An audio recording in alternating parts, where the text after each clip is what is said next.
Tumayo na nga ako dyan kaya dumating na yung asawa ko galing trabaho. Hinaya na ako para daw mamalingki na kami.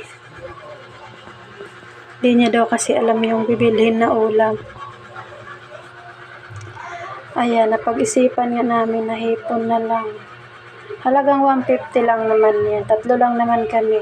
Dinagdagan na lang namin ng halagang 100 na pusit. Ayan, luto na siya. Lumiit siya. Kain na tayo. Luto na. Masarap kumain pag nagkamay. Gutom na nga ako dyan kaya mabilis na ako kumain. Bye!